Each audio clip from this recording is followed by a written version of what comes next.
Hi hello and welcome back to my YouTube channel. ഇന്ന് നമുക്ക് lipstick മിക്സിങ്ങിലെ രണ്ടാമത്തെ കാണാം കേട്ടോ. രണ്ടാമത്തെ ലിപ്സ്റ്റിക് മിക്സിങ് കാണാം. ഞാൻ നേരത്തെ പറയാൻ വിട്ടുപോയതാണ്. ഇതിൻ്റെ കൂടെ ഒരു ബ്രഷ് കം സ്പാച്ചുല ഉണ്ട് കേട്ടോ. എനിക്ക് തോന്നുന്നു ആ സ്പാച്ചുല ഉപയോഗിച്ച് ലിപ്സ്റ്റിക് എടുക്കാൻ വേണ്ടിയിട്ടായിരിക്കണം.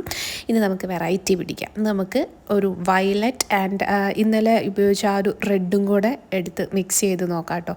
നല്ല കളേഴ്സാണ്, ബ്രൈറ്റ് കളേഴ്സാണ്. പക്ഷേ എന്നോട് കുറേ പേര് പറഞ്ഞു മറ്റേ ഒരു കോമ്പിനേഷൻ ഇട്ടപ്പോൾ പറഞ്ഞു ഇത് തീരെ ലാസ്റ്റ് ചെയ്യത്തില്ല, അതേപോലെ തന്നെ അധികം നിന്നിട്ടുണ്ടെങ്കിൽ ഈ ഒരു സാധനം നശിച്ചു പോകുന്നു. നമുക്കിത് പെട്ടെന്ന് യൂസ് ചെയ്ത് തീർക്കാട്ടോ. അതിന് മുമ്പ് ഇങ്ങനെ വെറൈറ്റി ആയിട്ട് കുറച്ച് കളേഴ്സ് മിക്സ് ചെയ്ത് നോക്കാം എങ്ങനെ കിട്ടുമെന്ന്. ഞാൻ അപ്പർ ലിപ്പിലെടുത്തേക്കുന്ന ഒരു വയലറ്റ് ഷെയ്ഡാണ്.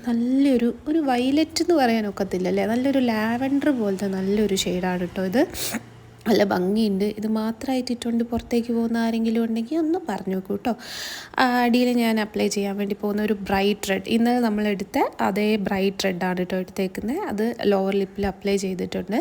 ആ ഒരു റെഡ് എനിക്ക് ഭയങ്കര ഇഷ്ടമായി. നല്ല ബ്രൈറ്റ് ബ്ലഡ് റെഡ് എന്ന് പറയില്ലേ, അങ്ങനെ ഒരു ഷെയ്ഡ് കേട്ടോ. അപ്പം മുകളിൽ വയലറ്റ്, താഴെ റെഡ്. ഇനി നമുക്ക് മിക്സ് ചെയ്യാം. എനിക്കിപ്പോഴും ഈ ഒരു മിക്സിങ് ടെക്നിക്ക് മനസ്സിലായിട്ടില്ല, എങ്ങനെയാണ് അത് ആ ഒരു മിക്സ് ചെയ്യുന്നത്. ഞാൻ കണ്ടിട്ടുണ്ട് കുറേ പേര് മിക്സ് ചെയ്ത് പെർഫെക്റ്റ് ആയിട്ട്, പക്ഷേ എൻ്റെ അത് കിട്ടത്തേ ഇല്ല. മിക്സിങ് പഠിക്കേണ്ടിയിരിക്കുന്നു. കണ്ടോ, ഒരുമാതിരി വൃത്തികേടായിപ്പോയില്ലേ, മുകളിൽ ഒരുമാതിരി ആയിപ്പോയി. പഠിച്ചു വരുമ്പോൾ റെഡി ആകുമായിരിക്കും എന്ന് വിശ്വസിക്കുന്നു. ഇതെന്തായാലും എനിക്ക് ഇഷ്ടപ്പെട്ടില്ല, ഫ്ലോപ്പ് ആയിപ്പോയി. അടുത്ത വീഡിയോ കാണുന്നവരെയും ടാറ്റാ ബൈ.